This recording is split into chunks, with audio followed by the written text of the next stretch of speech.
The Seahawks won 37-27, and I think that score isn't really indicative of how close the game actually was. It really wasn't that close of a game. The Seahawks had it the whole time.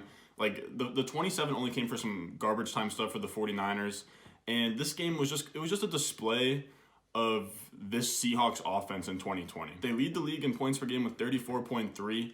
And Russell Wilson, we were talking about the offseason, like, let Russ cook. It was kind of like a meme, but, like, Pete Carroll's letting that boy fucking cook. He's the QB1, and he's the overall 101 in fantasy football right now through only 7 games. So he's only played 7 games. Most of the rest of the league has played 8, and he's still not only the QB1, but the overall highest scorer in fantasy football right now. So the question I was asking myself is the Seahawks the best fantasy offense we've ever seen?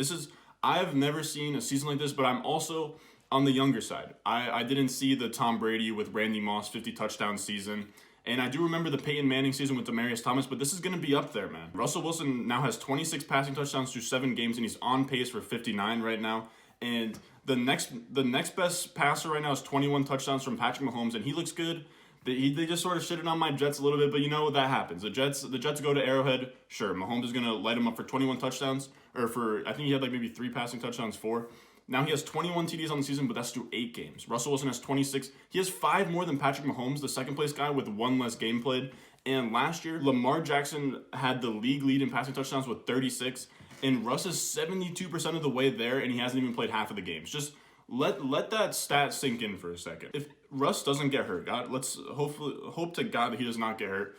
This is not only an insane quarterback season, but this offense as a whole is insane. They're averaging 34.3 points per game right now. Russell Wilson's on pace for 59 passing touchdowns. And then after we go from Russ, let's go to the running back position. We have Chris Carson, who he has been pinged up a lot, but on a per-game basis, he's the RB7 in points per game among running backs. So they have a top 7 running back, the overall 101 at quarterback. Russell Wilson is doing insane things. And then you look past that, and you go to the wide receiver. Now, before I even get into wide receivers, the whole reason why this is even possible is because the Seahawks defense is so bad. They're giving up a lot of points. Jamal Adams isn't there. That whole defense, besides Bobby Wagner, has just been decimated.